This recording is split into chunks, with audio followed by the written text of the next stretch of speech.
Wanya daun dewa. Daun dewa. Ya, bagus untuk orang yang diabetes gitu, kolesterol. Senang makan enak, jangan khawatir ada kolesterol tinggi atau diabetes. Minum aja ini tiap kali habis makan bakso juga bisa minum ini gitu. Wah, jualan bener ya. Nah, ya, baik, Bakal makasih. jamu gitu ya. Dan ini ada satu yang saya agak unik. Ya, Bungkusnya paling kecil, ya. tetapi harganya paling mahal. Paling mahal. Paling mahal. Dan tadi Intan itu menyebut namanya apa ini tadi? Prostam. Medprostam, betul bacanya begitu? Atau Made? Itu Made itu singkatan dari mahkota dewa. Oh, gitu. mahkota dewa. Prostamnya prostamina. Jadi itu hanya diperuntukkan para pria yang ingin menjadi gagah perkasa gitu. Oh. Iya, iya.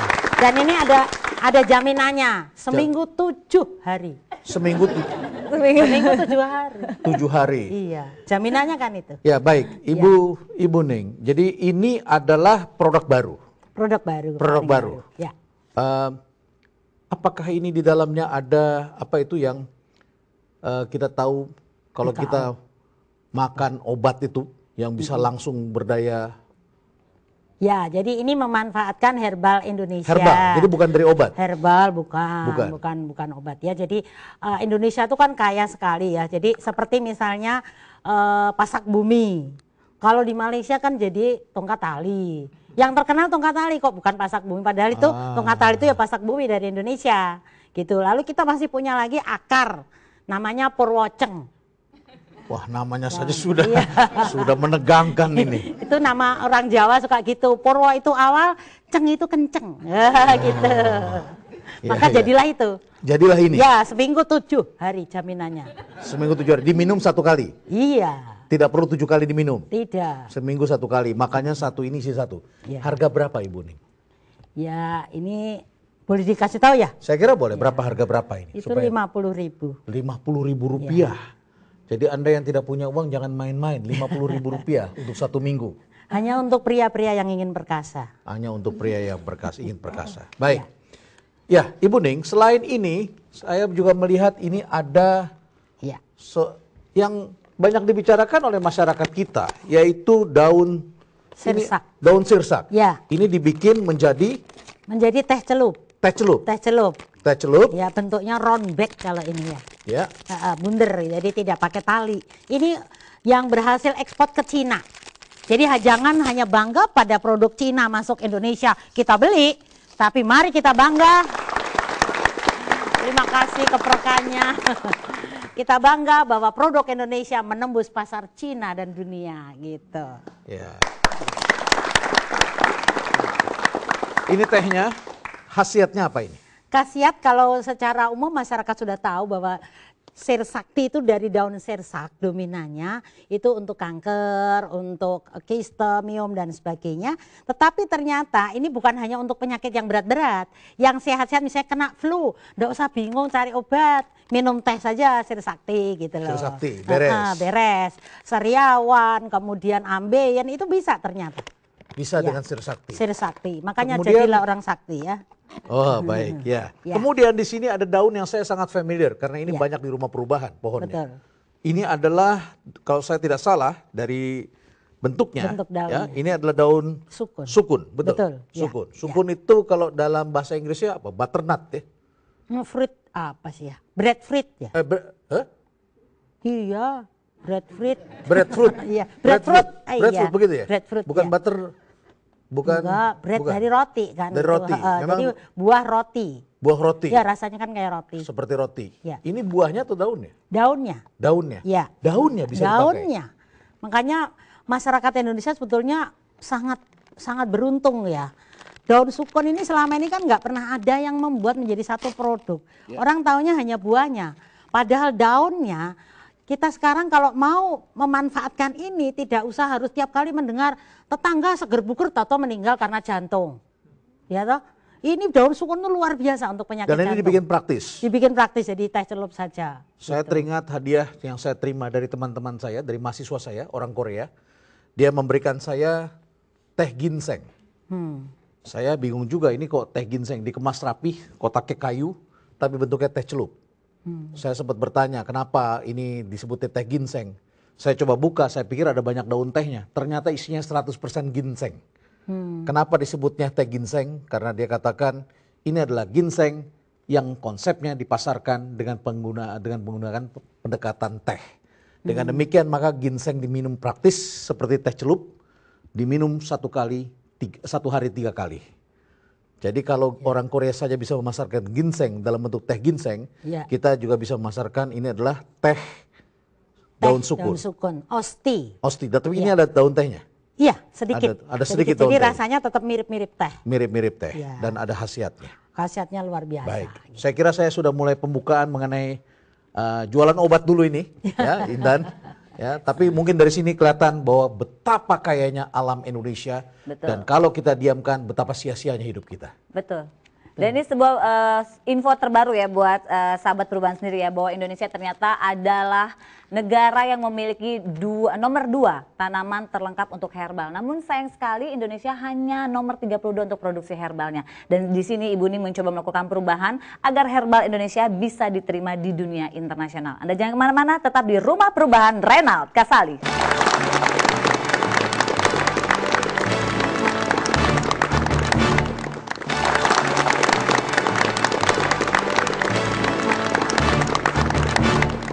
Ya, kembali di Rumah Perubahan Reynald Kasali. Dan kalau tadi kita sempat mendengarkan perbincangan antara Pak Reynald dengan Ibu Ning. Cukup menarik karena Ibu Ning berusaha membuat agar herbal Indonesia bisa melaju atau bisa bersaing dengan herbal-herbal dari luar Indonesia. Dan nampaknya Ibu Ning cukup berhasil ya Pak Reynald ya. Kelihatannya prosesnya panjang ini. Kalau saya baca tadi ya, Intan, ini kan tahun 2002. Betul. Ini titik awal ya Ibu Ning ya? Iya, titik awal produk kita jadi terus lebih menasional. Titik awal lebih menasional. Nah, kalau boleh saya teruskan Intan, ini ada teh dengan daun sirsak ya. Daun sirsak. Barangkali ini mesti diberikan pada Intan. Oh, gitu ya. Bisa dirasakan bagaimana rasanya ya. Ini Tadi saya kira penting. Tenggorokannya kurang enak. Iya nah, nih, dengan minum coba. ini bisa. Ini bukan yang 7 hari kan Bu? Oh, bukan. Bukan 7 hari. Bukan 7 hari. Ya. Oke, kita coba ini. Teh herbal yang sirsak ya? Sirsakti. Oh, Sirsakti. sirsakti, oke. Iya. Agak panas, hati-hati Intan. Iya. Ya, Kita buat tidak pahit nih. tidak pahit. Iya. Oke, sambil dinikmati. Iya, saya sambil mendengarkan. Ya. Saya kira nanti segera diketahui bagaimana membangunnya. Persoalannya adalah bukan sekedar mengetahui, tetapi adalah bagaimana kita menciptakan perubahan, bagaimana kita mengkrek ini semua. Iya. Ya, Bu Ning, ketika kemudian muncul di sini, liputan media, dapat liputan media terpercaya, impactnya cukup besar. Cukup besar. Cukup besar atau sangat besar?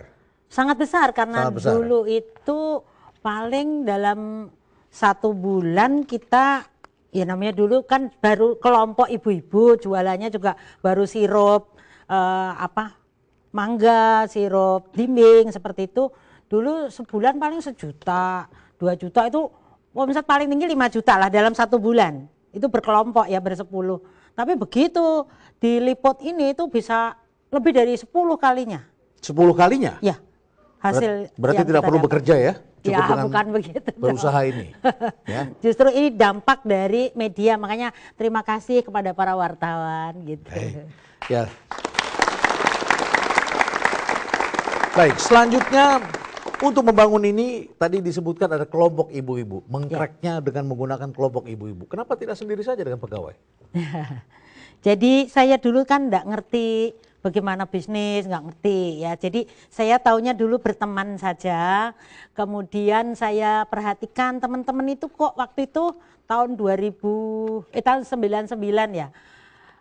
Hobinya kalau sudah ketemu lain yang ngerumpi tentang telenovela ya, Esmera Kadal waktu itu ya. Kalau TVRI tahun itu sebelumnya adalah sebelum tahun 90-an itu adalah Lost Man, Bu. Oh ya. Itu kejayaannya TVRI dulu. Itu bagus Lost Bang Man. Mele Indonesia ya toh. Tapi yang saya prihatinkan tiap kali ngomongin itu terus. Saya bilang ini harus ada perubahan. Tidak produktif. Tidak produktif, cuman ngerumpi begitu ya. Terus saya ngasih contoh ke ibu-ibu. Saya coba, memang hobi saya dari sejak remaja, dari sejak kecil saya senang bercocok tanam.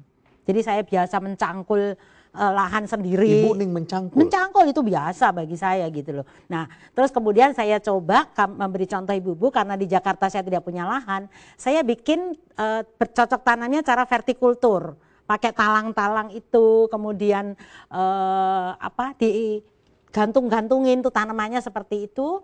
Lalu begitu panen, jadi waktu itu yang saya tanam sayur-sayuran. Jadi seperti seledri, kemudian sawi, lalu beberapa tanaman obat memang iya. Hubungannya dengan kelompok ibu-ibu? Nah, saya kan harus ngasih contoh dulu ibu-ibu nih pertamanya. Oh, dibikin lalu, dulu, terus kemudian saya action dulu. Kalau saya cuman ngomong kayak politikus kalau ngomong doang kan nggak laku ya. Nah terus saya begitu sudah panen kan, saya panggilin ibu-ibu. Lihat bu, saya punya tanaman, ada yang mau nggak gitu. Saya bawa ke rumah. Wih, asik banget ya, seledri bisa ditanam di sini gitu. Orang Jakarta tadinya kan nggak pada kepikiran bahwa bisa bercocok tanam di lahan sempit gitu. Nah setelah itu baru saya langsung kan memberi contoh dulu. Jadi membentuk kelompok ibu-ibu itu tetangga atau apa? Tetangga, teman-teman dekat memang iya. Jadi sekarang ada sudah berapa banyak kelompok ibu-ibu yang bekerja untuk membuat racikan-racikan ini? Sekarang sih ada sekitar 60 ibu-ibu 60? Ya. Sebagian ya. Jadi dari tahun 2000 itu sekarang sudah 60? Ya. Berapa banyak orang yang terlibat kalau 60 itu? Kalau yang terlibat ya banyak, apalagi petaninya ya. Jadi kita waktu awal kan bercocok tanam sendiri, tapi di Jakarta karena lahannya sempit kan nggak mungkin saya mau produksi dengan lahan yang ada di Jakarta. Lalu kita gandeng teman-teman di daerah. Awal mulanya saya memang datang langsung ya ke kelompok tani di Kulon Progo, kemudian di Magelang. Di berbagai daerah Indonesia. Ya, di berbagai daerah di Indonesia. Saya ajarkan bagaimana mengolah bahan-bahan pertanian atau terutama tanaman obat menjadi satu simplicia atau herbal yang dikeringkan. Yang dikeringkan, baik. Ya. Tapi kan tidak cukup dengan ibu-ibu mengerjakan kebersihannya dan sebagainya. Ini ada salah satu yang saya baca cukup menarik. Ini kalau tadi ada Made Prostam, ya, ini ada Madeka. Ya. Madeka, ini apa ini? Mahkota Dewa. Itu mahkota dewa untuk kanker. Untuk kanker. Ya, itu udah uji farmakodinamik di Litbang Depkes. Bagaimana bisa dijamin ibu-ibu yang di perumahan-perumahan itu bisa bersih kesehatannya? Ya, pakai apa kita? Ya, pakai proses. Jadi petani-petani itu mau cepat dapat duit toh. Jadi tanaman herbalnya itu bukannya dibersihin dulu baru dikeringkan, enggak.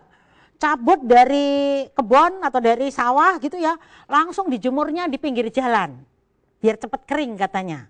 Udah kena gitu debu, ya kena segala macam, knalpot. Nah itu kelemahan kita, berkhasiat obat sebetulnya, tetapi kalau cara pengolahannya seperti itu ya malah jadi penyakit, bukan hilang lagi, bikin penyakit ya toh. Nah terus saya ajarkan, saya memang dengan para petani ya agak sedikit memposisikan diri saya kayak paranormal. Saya bilang begini ke petani, ibu-ibu, saya bilang gitu, saya mau beli hasil dari yang ibu-ibu buat, tetapi harus benar-benar bersih, mengikuti apa yang saya ajarkan. Sehingga lahirlah standar-standar. Nah ya, saya standar ya, betul. Berkembang. Kalau tidak mengikuti apa kata Bu Ning, biarpun Bu Ning nggak lihat, Bu Ning tahu. Saya bilang gitu.